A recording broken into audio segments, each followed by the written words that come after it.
Hello, everyone, and welcome to the very first episode of the official Form of Therapy podcast. We're going to be calling this the Culture Study Podcast. I thought long and hard about the name. I was going to go with a different K-pop related name, or was I going to do the Form of Therapy podcast? But ultimately, I thought about what I wanted to do with this podcast. I wanted to dive deeper into different topics and kind of the stuff that we really don't get to touch upon in our videos. So I decided to go with the Culture Study Podcast, just because we are going to be talking about K-pop and K-pop centric things, but also relating to Korean culture and whatnot. And it's going to be more of a discussion, as all podcasts are. And I want to preface, because there are so many like this. This is not like going to turn into a drama channel or a drama podcast. That's not what this series is. And it's not even going to be a news related podcast. We're going to, of course, be talking about current events, what's going on currently in the K-pop and Korean scene, but it's not going to be about talking about rumors and scandals and whatnot. If I think there is something I can add to the conversation, then yeah, sure, I'll hop onto it. But so many twists and turns, you never know when something might be a bad thing. You might hear about a member leaving a group, and then you might make a video being like, oh, I'm so sad that they left. And then it turns out that they left because some bad things happened and the member did bad things. So then you have this video of you existing on the internet where you're supporting somebody who turns out did a bad thing. Like, you never know, right? So I don't want to do stuff that's based on speculation and stuff like that. This is not a news or a gossip channel. For me, it's just talking about, well, whatever I want to talk about. So yeah, thank you everyone for tuning in. And, the format's going to change and evolve for the next few weeks, just because I want people to understand that I really wanted to just get out there and just do this, because I have this problem where I'm too much of a perfectionist to a fault. And I know that perfection is ultimately impossible to achieve. And so I have put off doing this podcast. I have stopped and restarted so many times in different formats because, I got to do this or this right. And recently, within the past month, I've sort of accepted, you can't be perfect. It's impossible. I'm never going to be perfect. And I can't constantly not pursue these ideas I want to do and let all these other channels pass me by. I think about why other channels are growing faster than I am, bigger than I am, even if I've been doing this longer. And I realized ultimately it's because I have just not taken the risks that I want to take because I feel so comfortable in a certain position.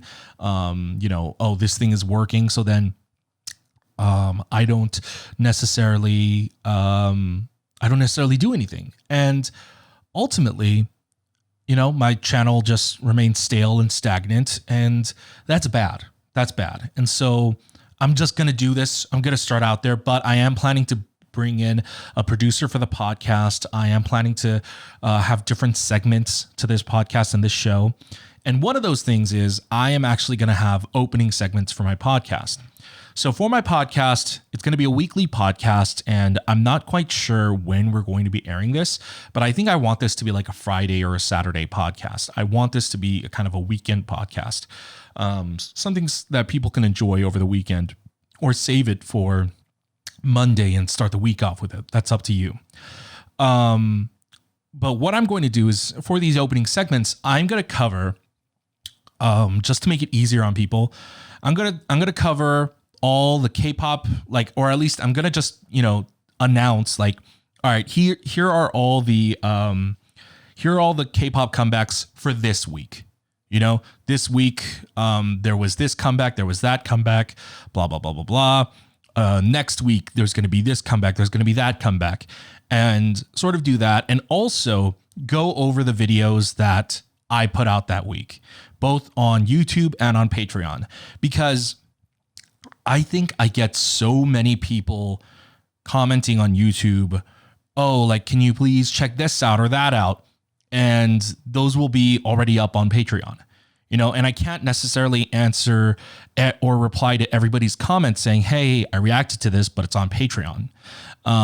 Probably the two most popular ones for a while, it's been Panggedam's Weyo, which we did check out. It's on our Patreon. And right now I'm getting a lot of ATEEZ's Black Cat Nero video, which we also did on Patreon. So I want people to be aware that we do check this stuff out. It's on our Patreon, but not just that.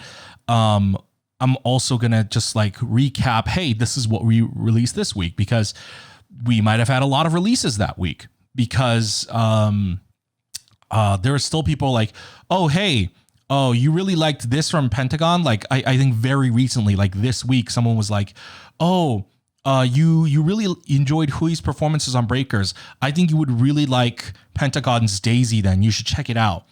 And I get these comments a lot of people suggesting me videos that I've already done videos for. And that might be because we put out so many videos.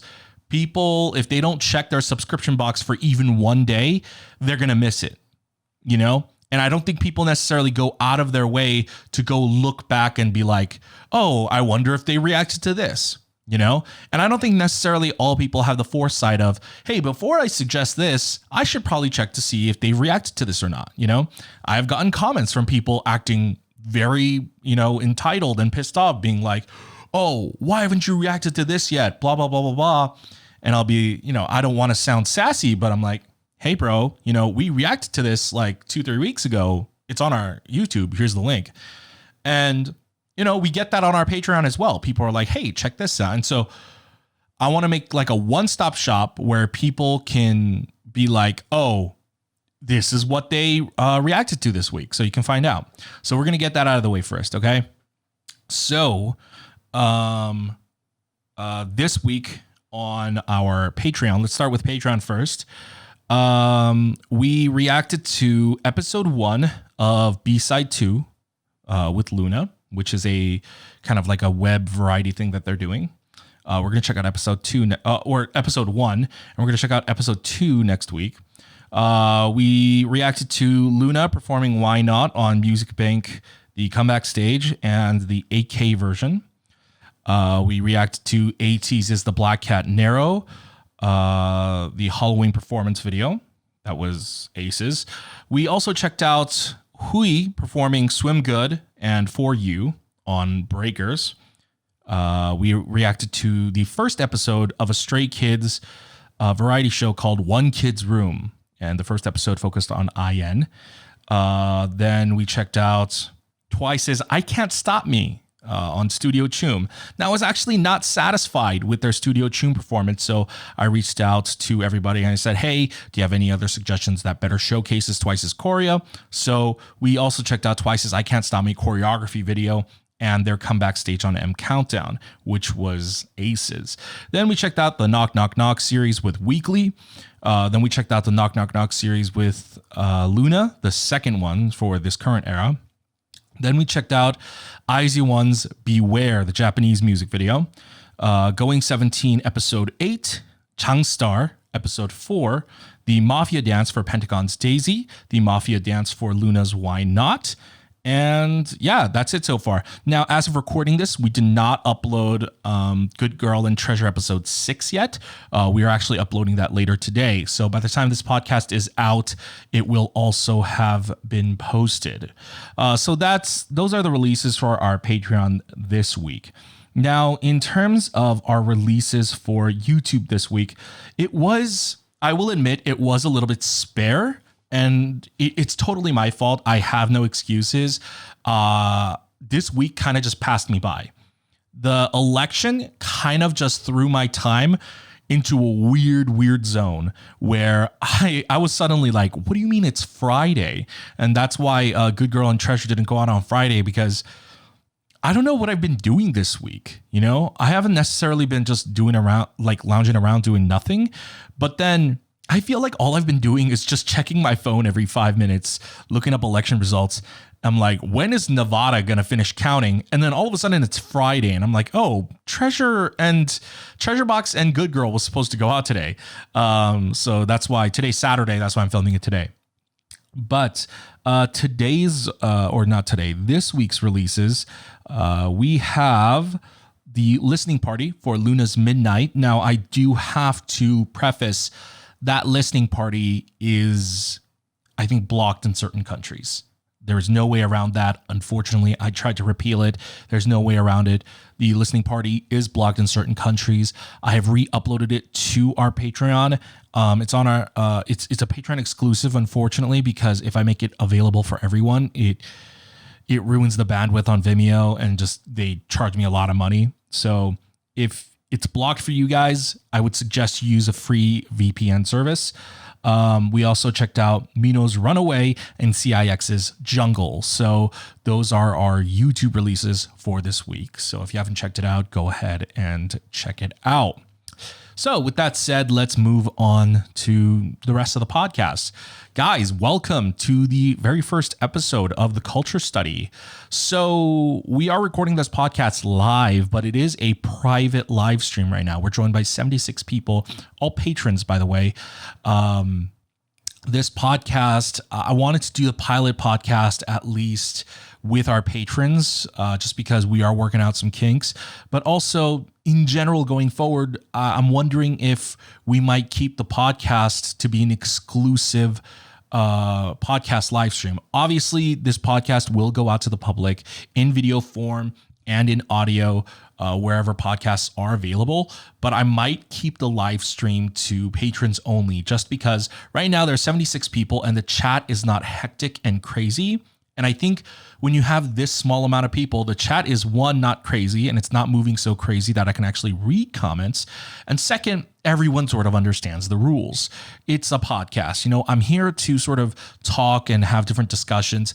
When you open it up to the public, if it gets to too many people, so many people might just be spamming requests at a certain point, and then it just might become a spam fest at that point, right? And there's nothing wrong with requesting stuff, but we're trying to stay on topic here. We're trying to talk about different things going on, and it is a little bit distracting, right? So if at any point, if you're listening to this, it sounds like I'm talking to somebody or I'm referring to something, it is because I am referring to the live chat. And for those of you in the live chat, listening to this podcast live right now, if there's anything you want me to talk about, if you have a question, feel free to ask your questions in the chat. I'm not always going to be looking at the chat and I'm not always going to be taking questions, but if I do find a question interesting or if there is a lull in conversation, I might refer over to it. Now, with that said, I will do the whole these are the comebacks happening this week. These are the comebacks happening next week. That kind of stuff I'll do once I bring a producer in. I am going to bring a producer in for the podcast to sort of, streamline the process. But for now, we're just talking about whatever we want. And one of the things, oh my God, that's such a disgusting sound, right? I have this problem where I am a fat person and therefore I have really weird, thick, I don't know how to describe it, congestion. So sometimes when I speak too fast, it'll go like it's like this weird sound. So apologies if you hear a gross, just guttural sound. That's because sometimes I speak too fast and then I lose control of my tongue. I'm one of those people where I do speak thoughtfully, but sometimes when you get me rolling, sometimes my mouth moves faster than my brain works. And sometimes that is just crazy and out of control. So you are getting Form of Therapy PD live and unfiltered. So, don't be surprised if I start stumbling some words. In fact, most people don't know this, but I actually have a stuttering problem. I know it doesn't sound like it, mainly because I have trained myself really, really hard, but I do have actually a really bad stutter. And it used to be a crippling stutter. see, I'm stuttering now. I used to have a crippling stutter, and it was a stutter that I had all my life, and then once I became deaf, it got worse, and it took a really, really long time to kind of get over that. So if you hear me stuttering, don't be an asshole. Don't make fun of me. I'm sensitive. With that said, some of the headlines that actually really stood out to me this week. I am watching an audition show. Well, sort of an audition show. I guess it's not really an audition show since they're not auditioning. It's more of a competition. But I am watching Treasure Box, and that kind of fascinated this whole audition show process thing for me. And it was announced recently that JYP and Psy would be teaming up for an SBS audition show. Now that is interesting. What's more interesting, now the show is going to be called Live, but what's more interesting is that the show is actually going to be recruiting. It's focused on boys for now, but the show is not just recruiting just regular idols. First of all, they are auditioning people worldwide. But the big thing is they are not looking for just singers, dancers. They are actually looking for people who produce. They are looking for people who produce, who can songwrite and whatnot. This is no longer just going to be about just the dance aspect or the singing aspect. They are actually going to try to diversify into different abilities and talents.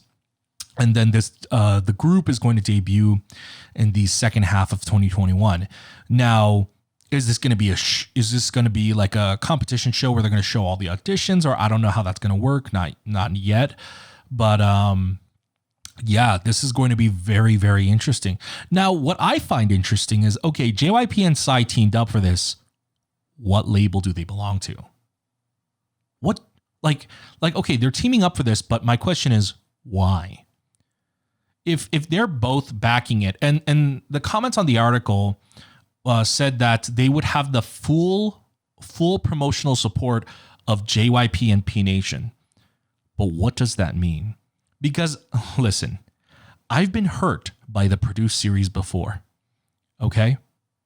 Because, listen, I like the idea on paper, but when it comes down to it, I don't like 101 breaking up. I don't like IZ*ONE breaking up. I don't like these groups breaking up. I feel like it's going to be heartbreaking if you find out like they're going to promote for X amount of years and then they're just going to break up, go their individual ways. Now, what is also important is they are scouting people that are not under any label. This is not an audition show for to get into JYP, and this is not an audition show for JYP idols or anything like that. They specifically said that it's not like Produce. They are looking for idols that are not signed to any label. So they are looking for trainees. And so, yeah, I'm a little worried. I'm a little worried just in that you're going to make me invest in this and what's going to happen at the end. But we'll have to see when more information comes out. I did like how they promoted it because they promoted it as JYPSY.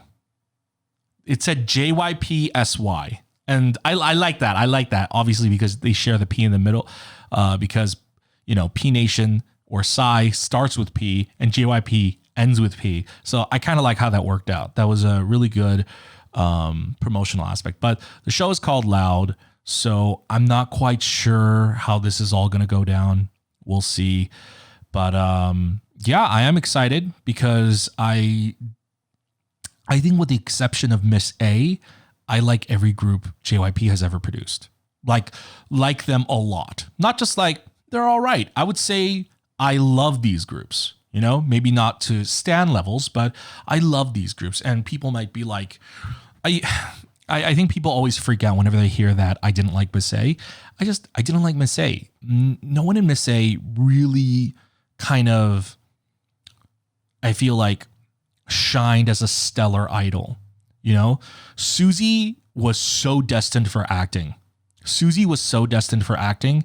And then you had Faye and Gia, who are the Chinese members. They were going to get mistreated, obviously. And then Min, I felt like Min was never going to get credit or her due because she didn't fit typical idol beauty standards. And she didn't.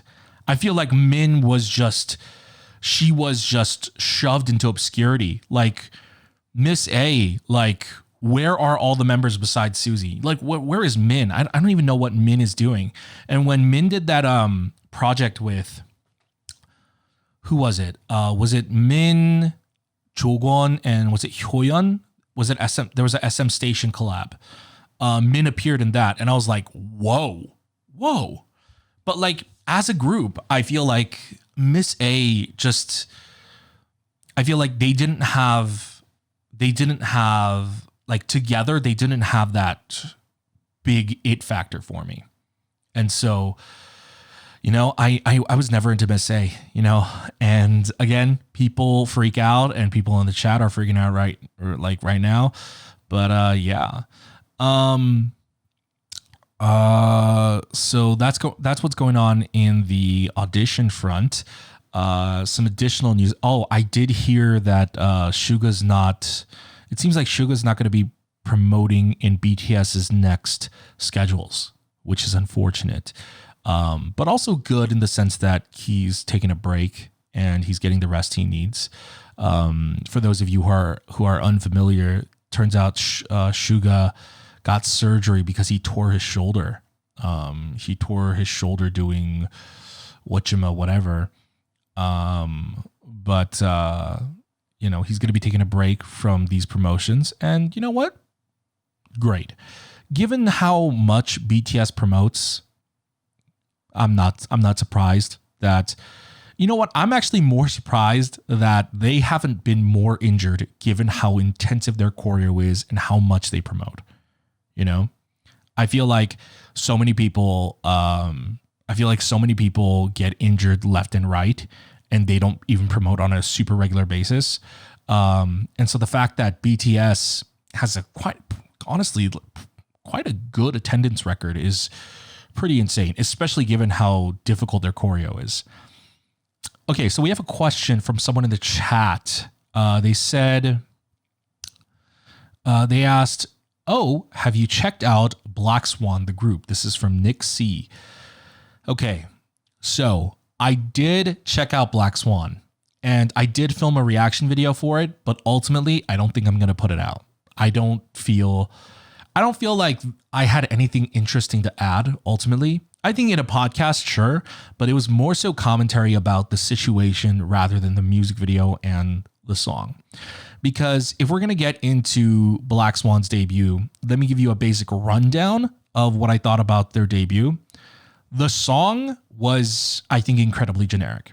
I think the song was incredibly generic, but not bad. But it wasn't great either. It was good, but it was like just good enough. It's like just good enough. And for a debut, that's fine. And I will keep a lookout, but there was nothing special about it.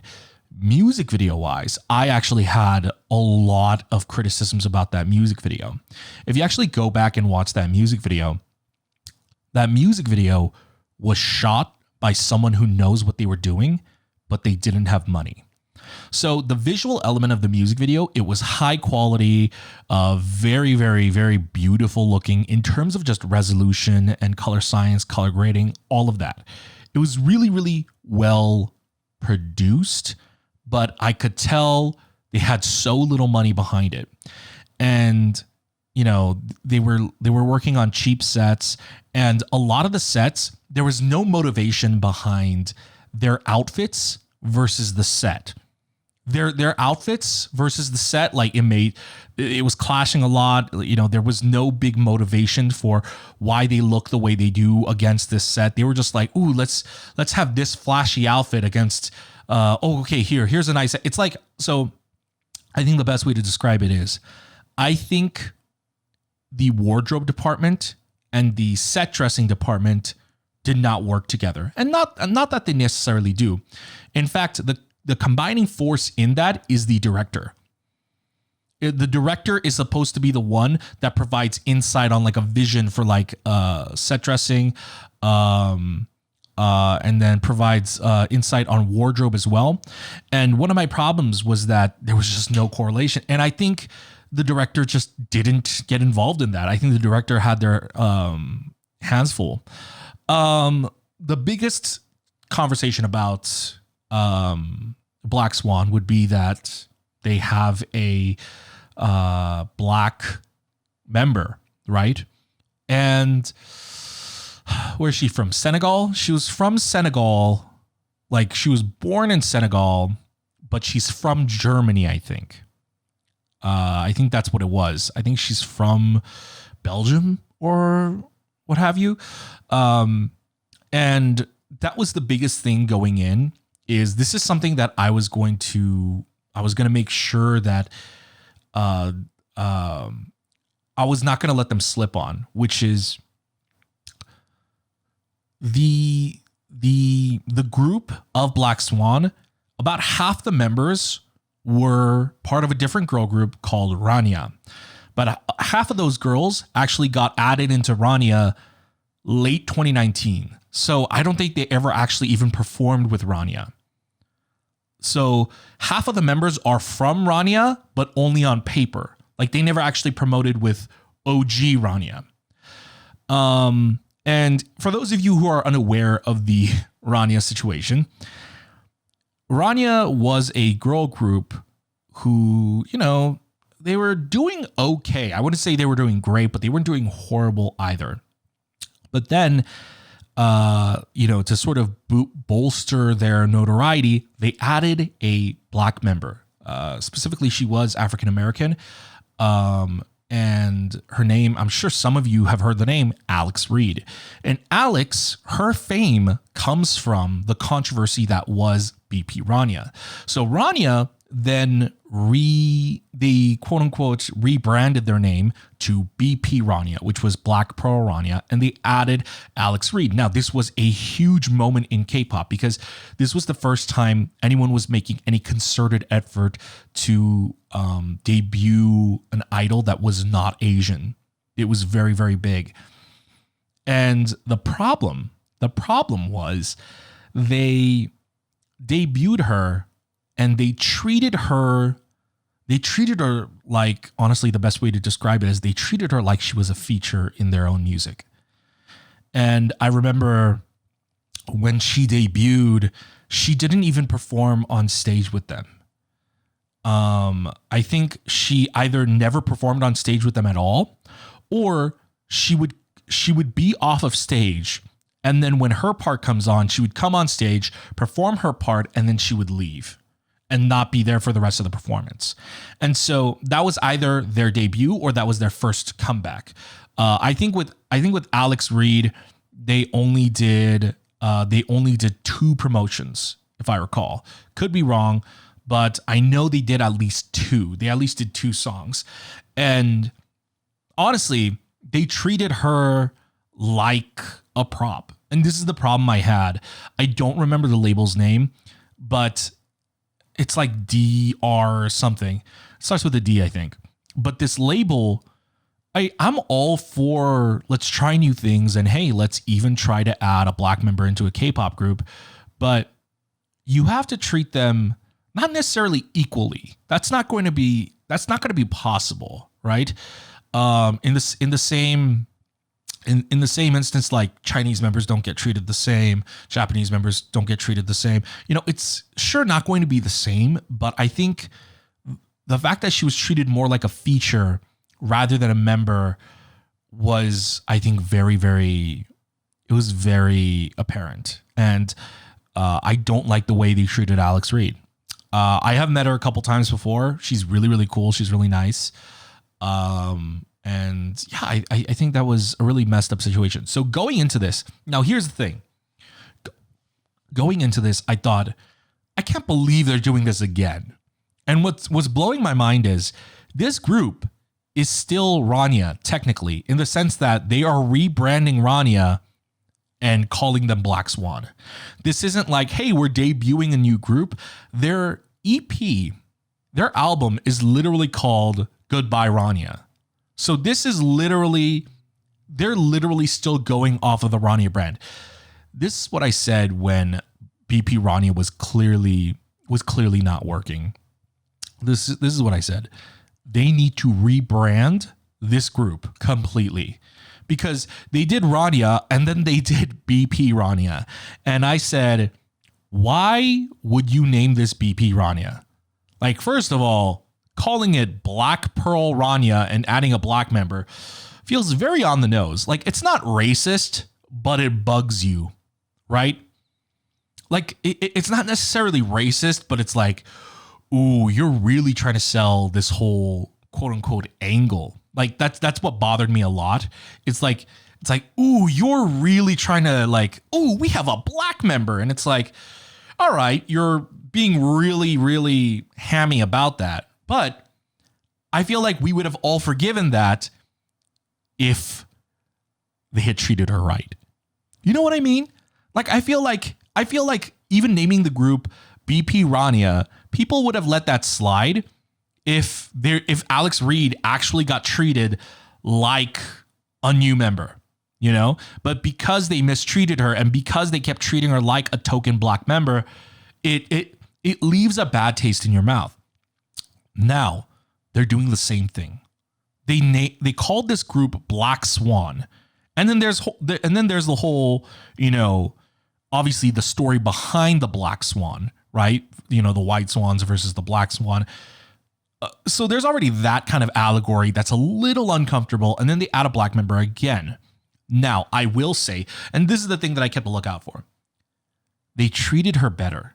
I don't know what's going on in the live stages, but in the song, as generic as that song was, in the song, yes, they did give her the relegated rap member position, but she is, I felt like she was distributed throughout the song where it doesn't feel too much like a token member.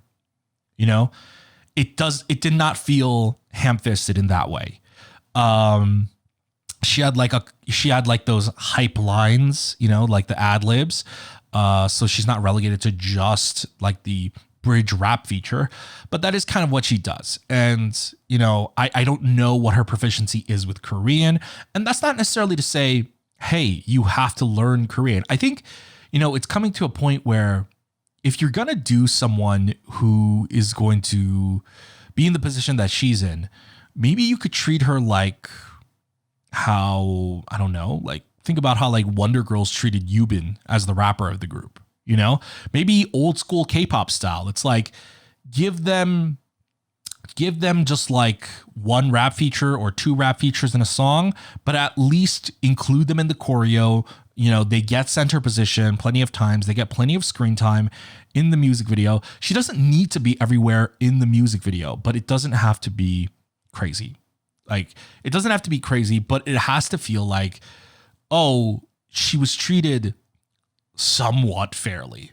And I feel like just on the surface level, it does feel like she was treated somewhat fairly. Now, I could be wrong. I don't know what's going on behind the scenes, but at least in terms of that song, hey, it seemed like she had a pretty good line distribution overall. And I think the song, like I said, the singers were good too. I just think that the song was actually produced kind of in a boring way. Song doesn't work for me. And the music video was kind of all over the place. It looked pretty in terms of, if we're talking just literal resolution. I mean, you know, there is a baseline in K-pop that it did meet, which, you know, their skin tones looked good. The lighting was good and whatnot. For me, it was more so the design of the music video that fell apart for me. The music video had no direction. It had no direction. So ultimately, with Black Swan, that is why I didn't release a video. But that is sort of my thoughts on Black Swan.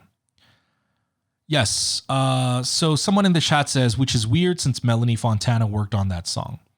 And here's the thing. Melanie Fontana makes good music, but she writes for BTS as well. And so you have to imagine, I don't want to say anything, but a company like, what was it, DR Music or something like that? You know, a company like that where Rania hasn't had a comeback since, 2016? Do you think they could afford a BTS level song?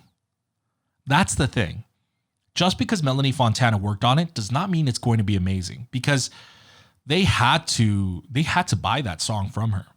They had to buy that song from her. But if it was BTS level quality, wouldn't she have sold it to somebody who would have paid more? You know, wouldn't she have priced? I don't necessarily know how that all works. You know, I don't know necessarily how buying songs work. But I just feel like if a company like that probably doesn't have a lot of money was able to buy a Melanie Fontana song, it's not going to be a crazy amazing song. It's not going to be a high quality song, you know? So I would keep that in mind. Because not everyone can always produce bangers, you know? Not everyone can always do that. Oh yeah. Also, I read something where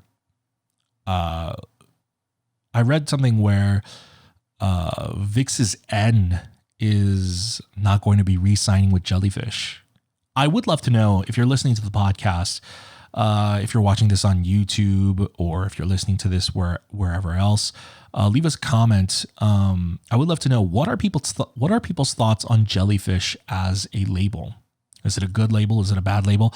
I've never necessarily heard bad things about Jellyfish, but I haven't heard good things about Jellyfish either. You know, that's not to say that there's no good or bad comments out there. I just personally haven't seen it, so I actually don't know. But Jellyfish houses VIX, and what other groups? Jellyfish also has, I believe, a rookie boy group. Very, very, yes, that is who it is. So I'm unaware of Jellyfish's reputation. Somebody said Kugudan in the chat. That can't be right. Kugudan was not a Jellyfish group, was it? That can't possibly be right. Oh my goodness. Okay, so Jellyfish did house Kugudan, which that says a lot to me already. If you are the label that messed up Kugudan, not a good thing. Not a good thing. I don't know what went wrong behind the scenes with Kugudan, but I feel bad for any girl in that group that is not Sejong or Mina. Like, Sejong and Mina are so lucky because they still have their accolades from Produce 101 that they can survive even if that group did not. But wow. I don't know how the other members are doing, mainly because, frankly, I didn't learn any of the other members, you know? Kugudan they were still kind of like earning their legs, so I hadn't dived deep into them or anything.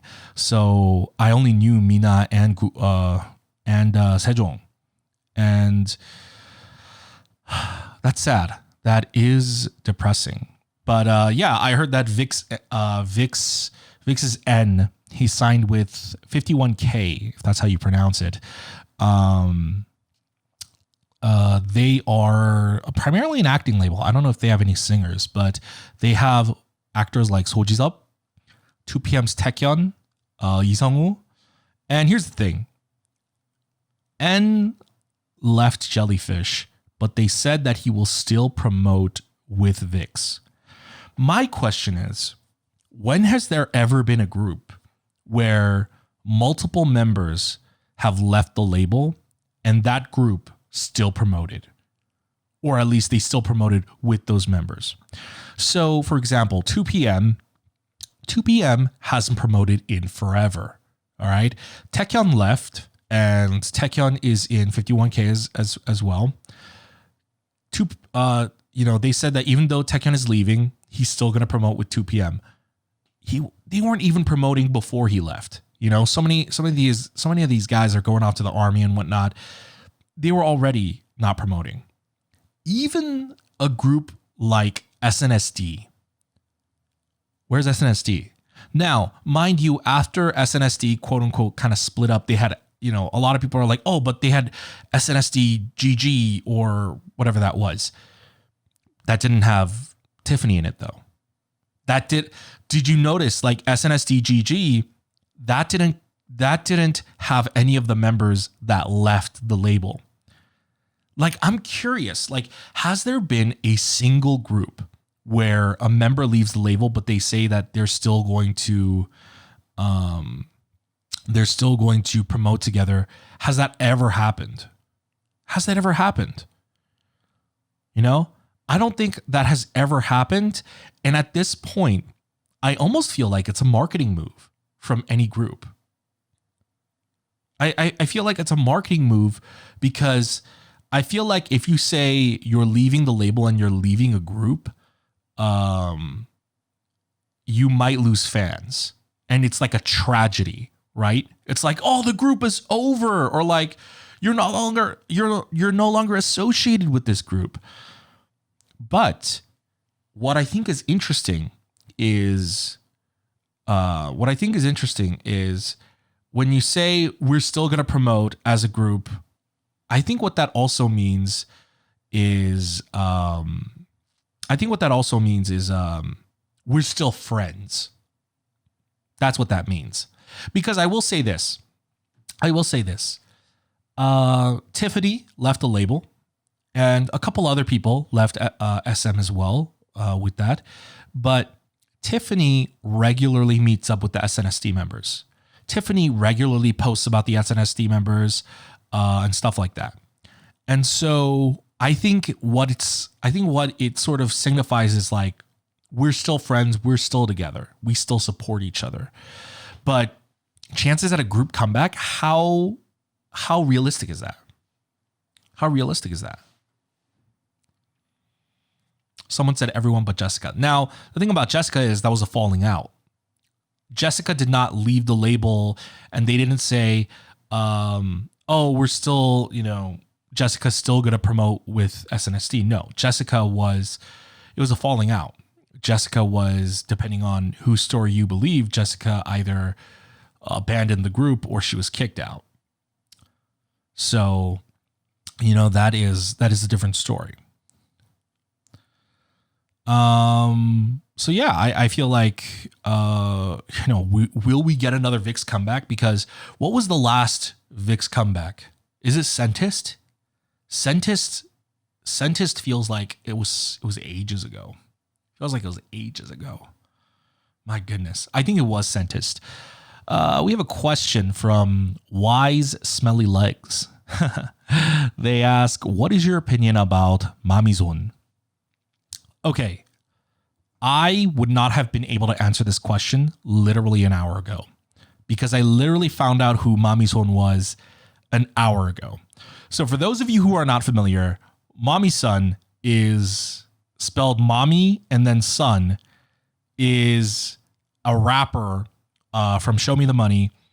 His whole shtick is that he always wears like those beanies that cover your entire face, and they've got like the eye hole and the mouth hole ripped off. And he wears a bright neon pink beanie, and he dresses like kind of, you know, he dresses down is the best way to say it. And he's a rapper.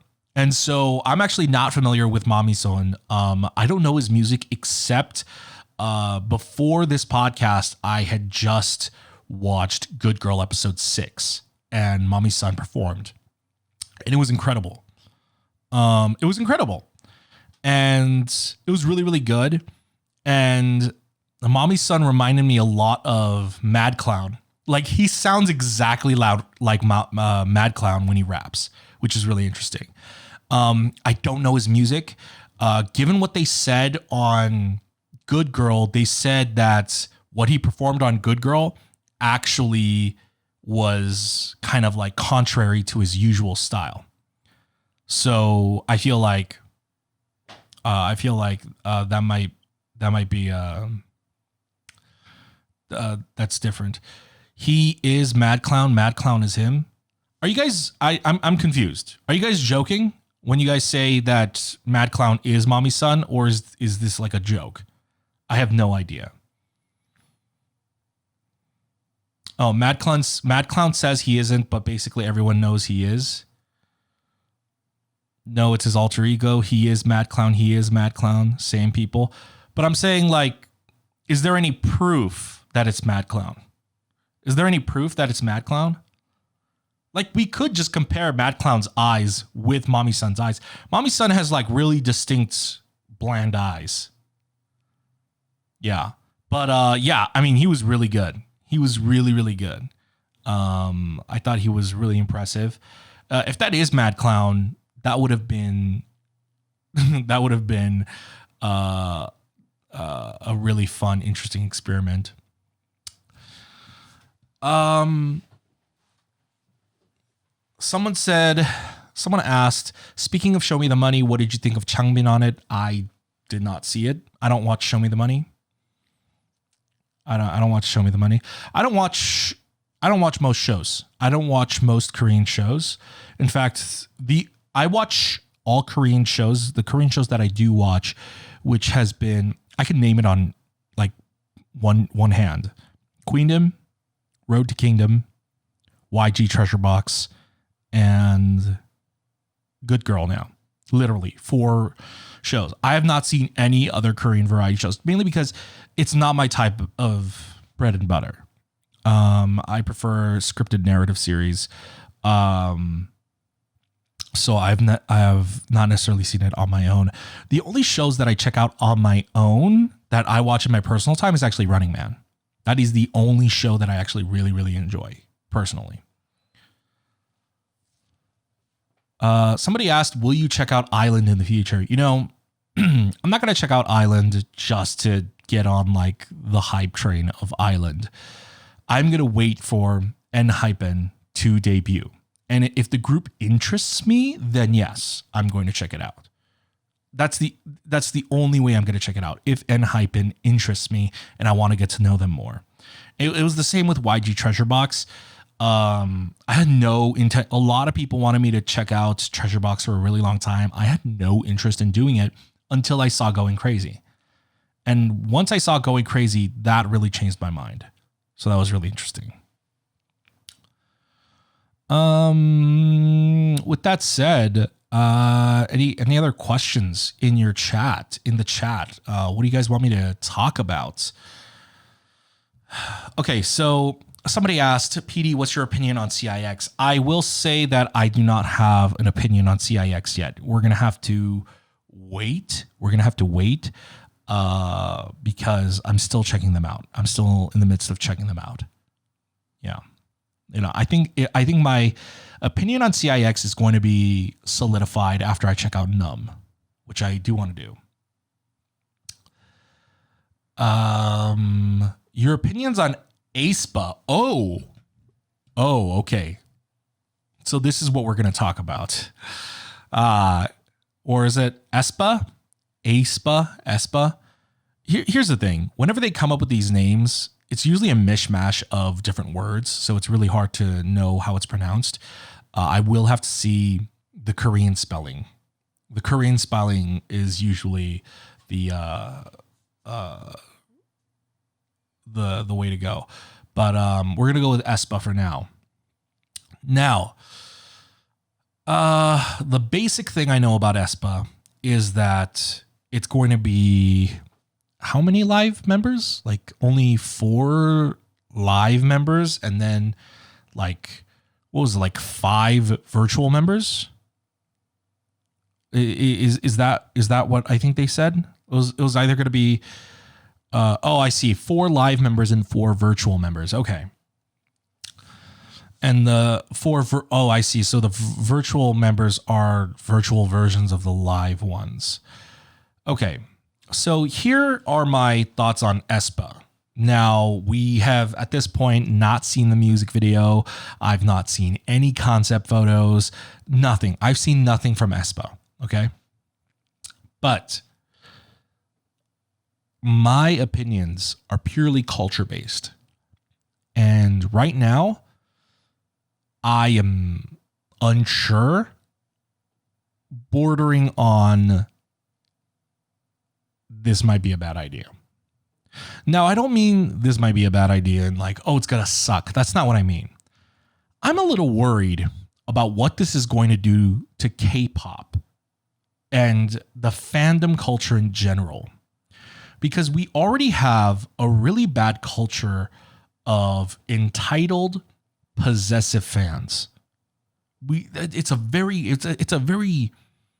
prolific issue in the K-pop world. And I'm afraid that if we have virtual idols, we might be promoting the dehumanization of idols even further, if that makes sense. Because a lot of these idols already, not these idols, a lot of these fans already view a lot of idols as their property. You know, they belong to them. They can't date anybody else. They belong to me. You know, there's already a sense of possession in K-pop and a dehumanization of idols. And my worry is that this is going to encourage that behavior. Now, I'm not saying that, you know, they're going to be like, yes, dehumanize us. They're not going to encourage in that way. The encouragement is going to come from the lack of something, which is the lack of people fighting back. Because let me give you an example.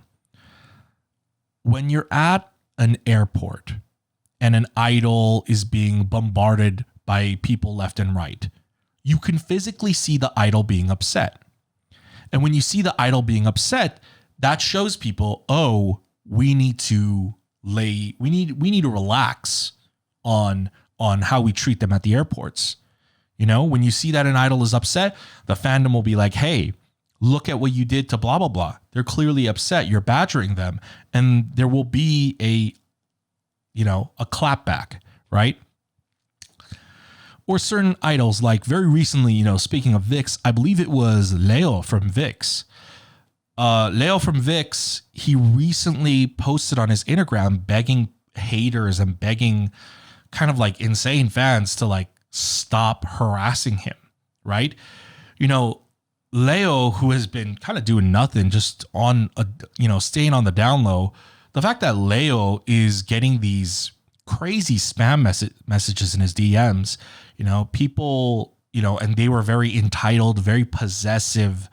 They were very possessive messages, you know. They're talking about like, how come I don't get to see your face, you know, stuff like that.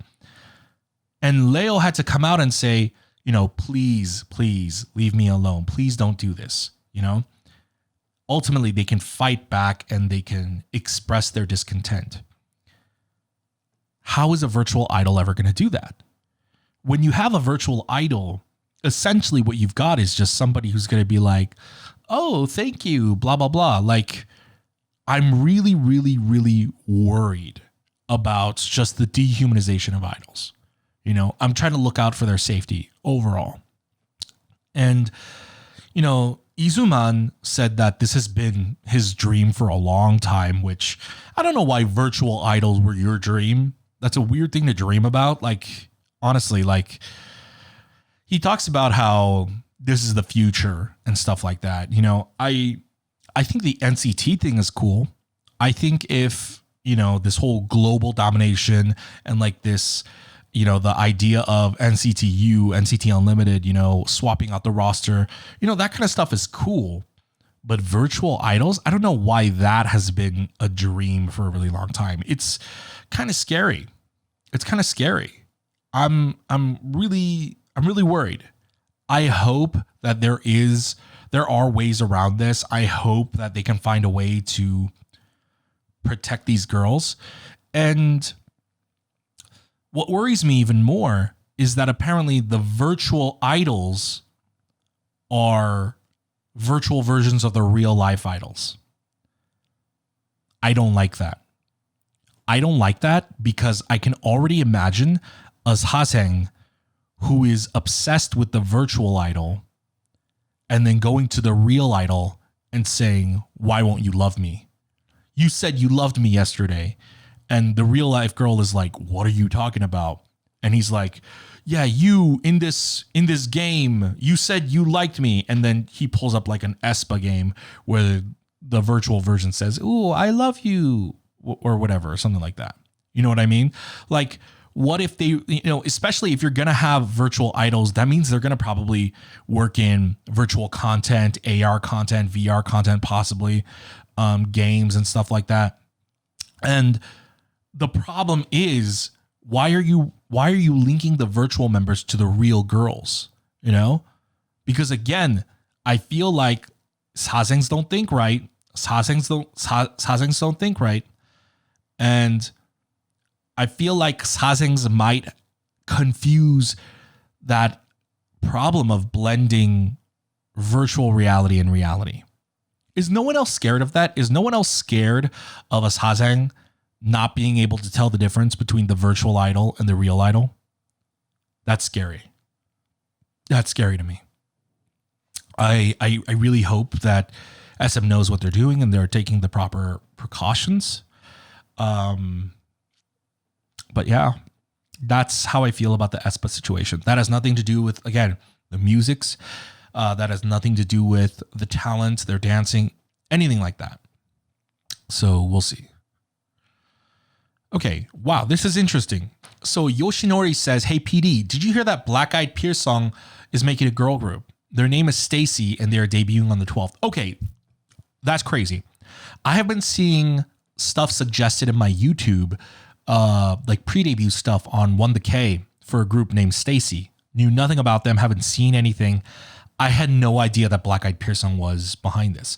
If you guys don't know, Black Eyed Peas is a notorious K-pop producer. Black Eyed Peas, wow, did he do Twice as Fancy? I know Black Eyed Peas worked on the Fancy You album for sure. He did one of the tracks on the Fancy You album, but I don't remember if it was Fancy. I am getting confirmation that he did do Fancy. He worked on Fancy and Ung by A-Pink. Listen, Black Eyed Peas is like the modern day Brave Brothers. If anybody even knows what that means, because Brave Brothers is so old. In fact, the only correlation for Brave Brothers now is relating it to a very poorly produced label. But back in the day, in like 2007, Brave Brothers was the Black Eyed Peas of that era. They were the ones putting out every hit title track. And here's the problem is whenever a producer like that is so used to making hits after hits, they're like, you know what? I can make my own group. I can make my own label. That is where the fall happens, because that's what happened to Brave Brothers. Brave Brothers stopped making music for other idols and started his own label. And frankly, it has been kind of a disaster, in my opinion. With the mismanagement of Brave Girls, then Samuel. Oh my God, Samuel had so much potential. And I don't know how they dropped the ball on that one. Yeah. But that's interesting. I hope Black Eyed Peas knows what he's doing. I hope he doesn't kind of let it get to his head. But we'll see. So Merlin in the chat asks, PD, what are your thoughts adding new members to groups like with NCT? I'm okay with it. I'm okay with it right now. Because the way I see it, NCT prefaced that it was going to be an ever expanding roster. So I feel like it's okay. And they promote a lot and they cycle out members a lot. So I'm okay with it. People in the chat are saying Samuel deserved more. Samuel, sad face. Yeah, I met Samuel, which was really interesting. Kid is really tall. He's like, not as tall as me, of course, but he was around, I would say like somewhere between 5'9" and 5'11". He was pretty tall. Not to promote another podcast, but if you guys know Dre and Emily's In My Feels podcast, they did an episode with Samuel. I was actually there. they needed help because they didn't have enough cameras. So I lent them some cameras to film that episode with Samuel. And I also took their photos as well. I did like promotional photos, behind the scenes photos.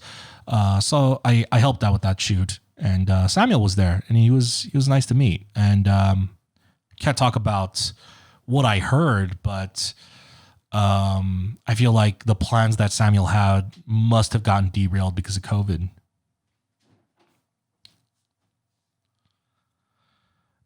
All right, so I have another question from Hot Water, Cold Ice.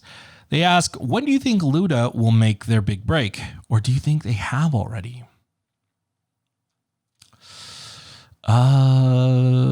Luna has not made their big break yet. Even if they're doing well, which I think they are doing well, I don't think they've made their big break yet. Because what I would consider making a big break is your song being played 24/7. Your song being the cultural zeitgeist. You know, I would say what one would consider a big break is it's a cultural moment, you know? And I think everyone knows when someone's made a big break. Because let me give you a good example. 청아's 벌써 12시. 청아's 벌써 12시. That was a big break. That was a big break. Momoland's Boom Boom, Icon's Love Scenario, no. Momoland's Boom Boom and Icon's Love Scenario are different examples. Those were not big breaks. Those were viral songs. That's very different. I think big break means you got your break and now you have a steady career. Momoland, no offense, does not have a steady career. Neither does Icon. Neither does Pentagon. But those are three groups that had extremely viral songs, right? Any examples of groups that had big breaks? Let's see. I would say 17 had a really big break with Aju Nice.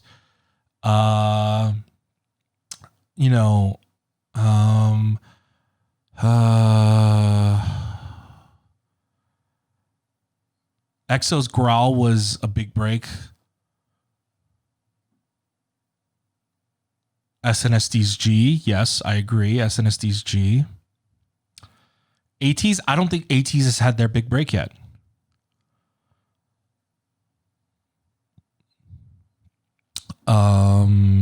Mamamoo. Mamamoo's big break was, I guess that's up for debate when Mamamoo's big break was, but Mamamoo had a big break at a certain point. I think it's You're the Best might have been their big break.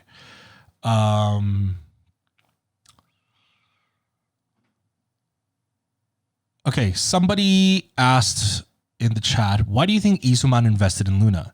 He said that he saw potential in them, but some fans are speculating that he may have invested in them to steal their concept to give to aespa. That makes no sense. That makes no sense.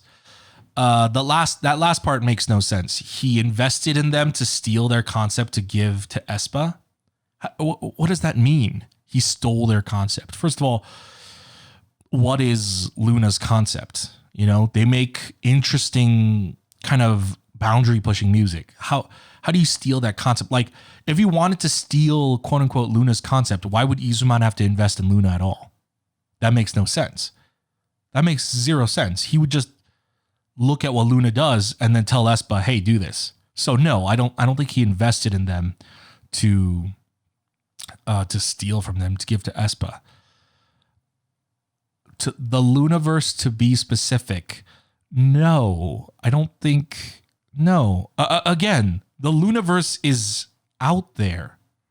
The lore is out there. The lore is out there. If he wants to steal it, just steal it. He doesn't have to invest in a group to steal their lore. Somebody said people were claiming he pushed them towards Girl Crush so he could take their early style of music, but aespa seems like Girl Crush to me. What People were claiming he pushed them towards girl crush so he could take their early style of music. What? Oh, wait, I'm confused. Wait, I'm confused. How does that make sense? Their early style of music. So the only way aespa could do Luna's early style of music is if Luna doesn't do it, as if like that's somehow preventing them from doing that. That makes no sense. That makes no sense.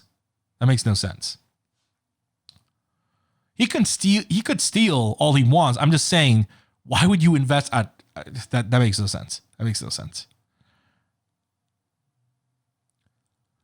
PD, why do you think Card are so underrated? Well, they're with a not so great label, DSP Media, and then they're just a mixed gender group. Mixed gender group's just not going to do well.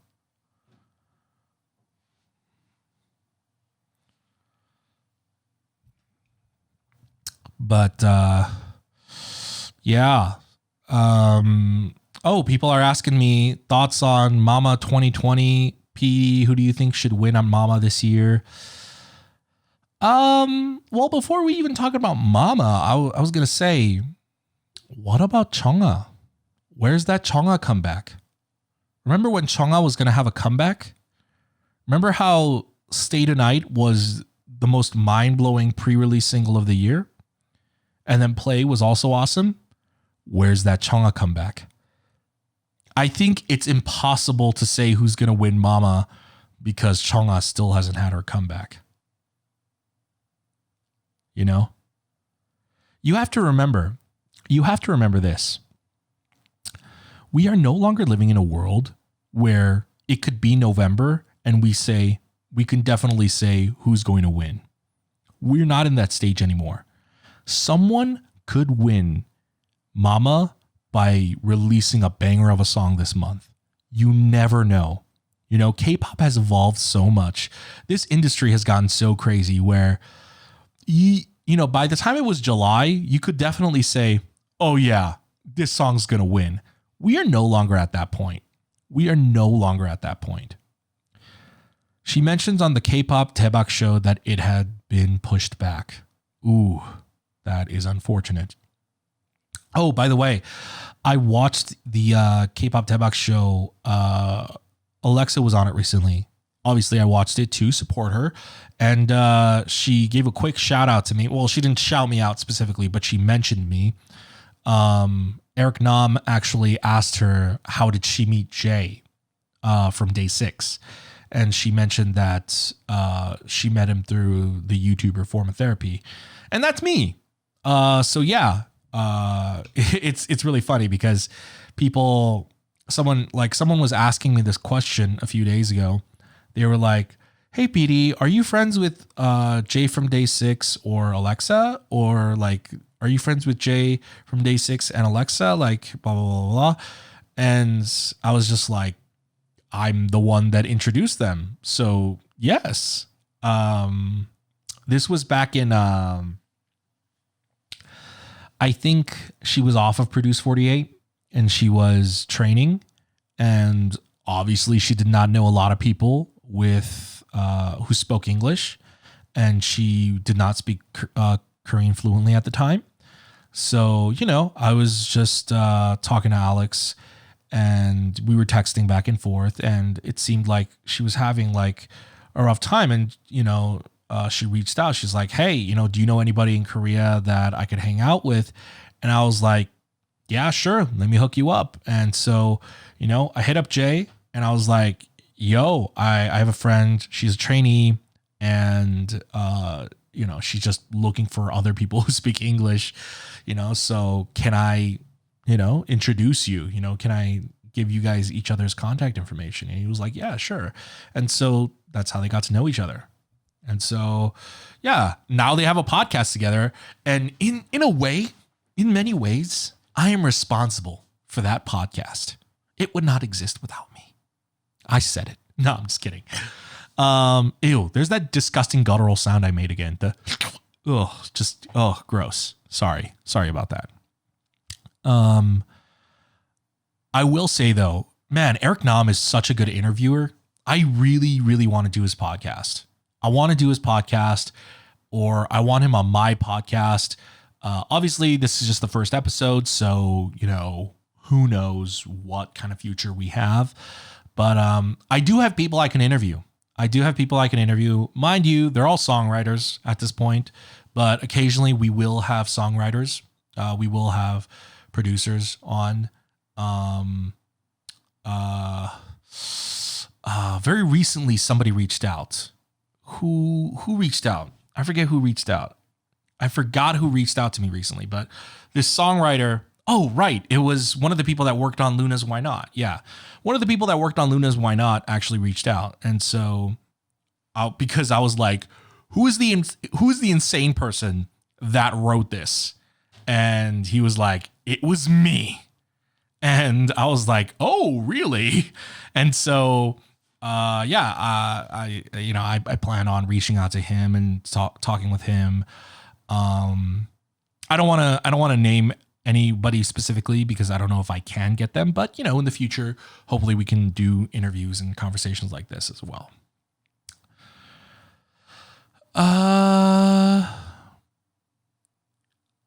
So Dylan asks, whatever happened to Briss and Desi's podcast? It's been over 2 months since the last episode. Well, Briss and Desi's podcast, and so this is okay. So this is one of the things. I will not speak on their behalf. I'll speak on my behalf. So Briss and Desi's podcast, if you guys don't know, it was on Himalaya. Yes, it's on the Himalaya app, and I did pitch a podcast to them way back earlier this year. And ultimately, I chose not to work with Himalaya because one, Himalaya wanted so much and they were offering essentially nothing in return. They were offering nothing in return because what I wanted from Himalaya was, hey, give us a budget. And their offer was basically, here's $500. And for me, I'm like, that's not enough, because this is also what they wanted. They wanted creative control, and they wanted all the profits, And if we got a sponsor for the podcast, they would take 50% of the profits. And I'm like, okay, you're going to be doing all of that and you're only offering us $500. Are you kidding me? We could make you so much money. And so it just wasn't worth it. It just wasn't worth it. And also the money also wasn't you could do whatever you want with the money. It's it's like you have to spend the money and they'll reimburse you. And it's no, thank you. And so I chose not to go with them. I opted not to go with them. And they also, their thing was on a contract. You have to do X amount of episodes until whenever. And so I would assume Briss and Desi's deal might have ended and they never re-signed, whatever. You would have to ask Briss and Desi yourself. But that's why I chose not to go with Himalaya. And that's why I chose not to go with any other podcasting platform. And I'm just publishing it myself. There were a lot of opportunities this year that just fell through, that didn't happen. They were trying to pitch me on the radio. This did not happen, so I'm going to talk about it. They were trying to pitch me for a time slot on one of the major American radio stations. One of the big ones. Ultimately, because of COVID, those talks just completely stopped. But I think if they had gone through, if I had to compete with the other people, I think I could have won. There were some other offers from different platforms. Almost did it, decided not to. There was never an offer from Dive, which is Eric Nam's studio, but I know somebody. I know somebody who works at Dive, and they wanted to pitch me as a potential podcast because I think Dive was trying to expand out to US creators. And then COVID happened, so they never expanded. So that didn't work out either. And so early this year, I really wanted to do a podcast, and I wanted to do it with Desi. And I did a few episodes with Desi, and we had some in the bank, but ultimately, why I'm choosing to do it myself is because, I found it hard to do a podcast by myself, but I've gotten to the point where like I figured out a format for this show that I think, yes, I can handle doing it myself now. And obviously this live element helps of bouncing off of the audience. And Desi knows this. I'm not shit talking him, but Desi is incredibly flaky. He is one of the most flakiest people I know. And it was just so hard to line up a podcast, like to line up a recording session with him. I mean, you can ask anybody. You text the guy, sometimes he never responds, even if it's something important, And you text the guy, it's like, hey, are we shooting today? And he's like, oh shit, I just woke up. And it's like 20 minutes before call time. That's Desi's style. And so ultimately I realized, oh crap, this isn't going to be reliable. I can't rely on Desi to be a co-host.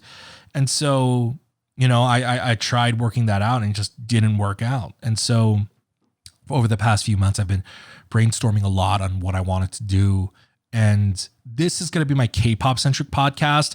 I'm also going to have a non-K-pop podcast, which that's going to be called a certain name. I'll debut it when I debut it, but that's going to be more about talking about whatever I want, pop culture, politics, whatever, it's not always going to be politics, but I'm going to be ranting about certain things. I'm going to be talking about how Jesus had holy privilege, all sorts of different stuff, but that's going to be separate. And that's probably going to be on its own channel because I want that to live outside of Form of Therapy because it's not going to be K-pop related.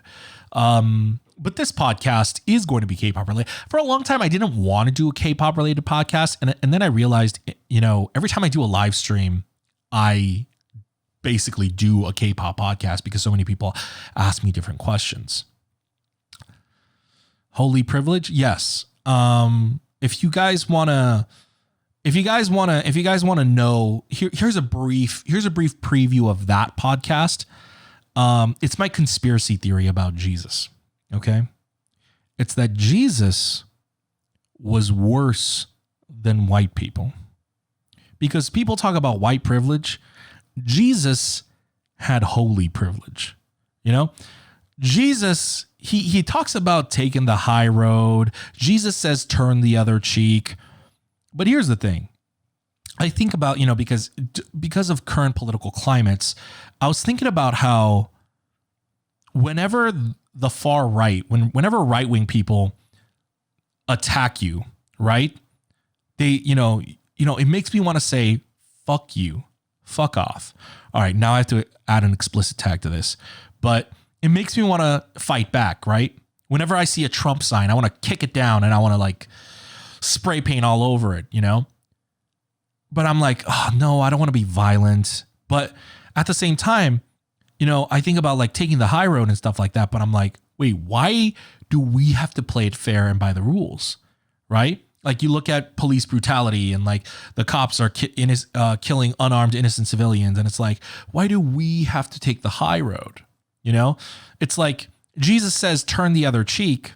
It's like, at what point do you run out of cheeks?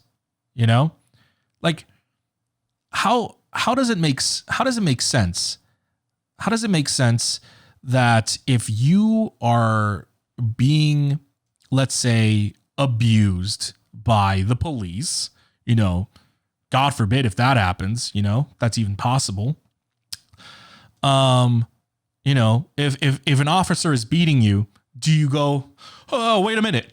You get up and you go, all right, this side, like it doesn't make sense, And I think the only reason Jesus spoke of the high road, why Jesus spoke of turning the other cheek is, first of all, should we listen to the advice of a guy who was literally killed by his enemies? I'm just saying, are we taking advice? Are we taking, hey, Let your enemies, do whatever they want. Are we taking that advice from the dude that was murdered by his own enemies? He was murdered by his own enemies, but he still had and everyone will say, oh, Jesus died. Jesus died believing in whatever. But if you think about it, Jesus was the Son of God, and he believed, Jesus knew his dad was going to bring him back to life. And then he was going to ascend to heaven. Jesus knew whatever happened to him, he was going to get the res. You know what I mean?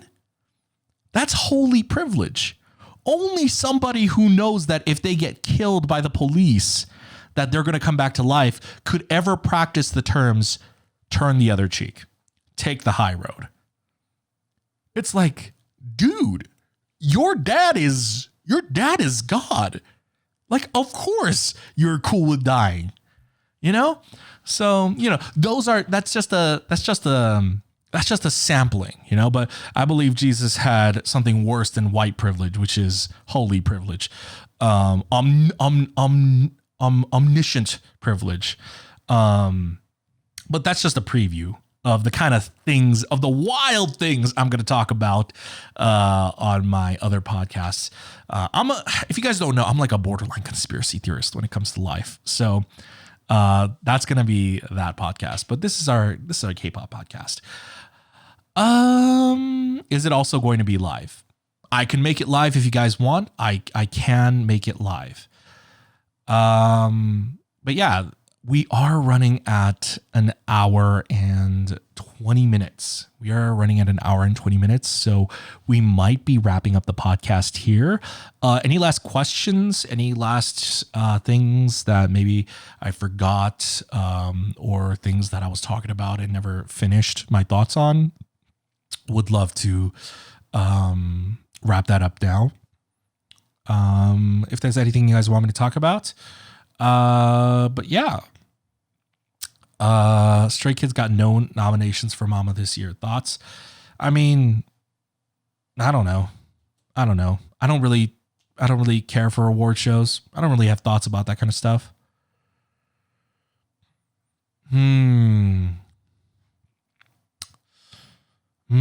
Okay. So I did get a question that I do want to answer. Do you think Pentagon will do good now that Hui is enlisting soon? So this is very relevant. I hope so. So I was informed that Hui is not the only one who writes for their music. I heard that Kino and Woozok also participates. I was aware that Woozok has worked on some things, but as long as somebody is writing for the group, it's a lot of pressure on Kino and Woozok, but I think, honestly, I don't know. I don't know if they will do good because I don't know what a Hui-less Pentagon is like. Nobody knows. So we're just going to have to buckle up and find out. But yeah, if there was ever a place to end the podcast, it would be right there. I think that's the perfect place to end it. So guys, thank you very much for tuning in and listening to the very first episode of the Culture Study Podcast. Thank you everyone for listening. Thank you everyone who is either watching this video on YouTube. If you want, this podcast is available on Apple Podcasts and Spotify Podcasts, wherever fine podcasts are made. I really appreciate everyone's support. We don't monetize our reactions on this channel. So one of the few things that we can monetize are stuff like this podcast. But another way you can help us out, especially a free way, is actually if you go to Apple Podcasts or you go to Spotify Podcasts, leave us a review. Leave us a 5-star review. Let us know what you think about the podcast. Leave us a 5-star review, because if we get a lot of positive 5-star reviews on our podcast, we can start pitching to get sponsors, and podcast sponsors that's where the bread and butter is at, yo. I would really, really appreciate your support. So please if you can head on over to Apple or Spotify podcasts, give us a 5-star rating, would greatly appreciate it. Anyways, thank you everybody for listening to the very first episode of the Culture Study podcast. It was very fun. I will try to figure out a more regular schedule on when these podcasts are going to be live and whether or not we're going to stick to the Patreon only live format. But yeah, thanks everyone for listening. I'll see you guys next week. Bye.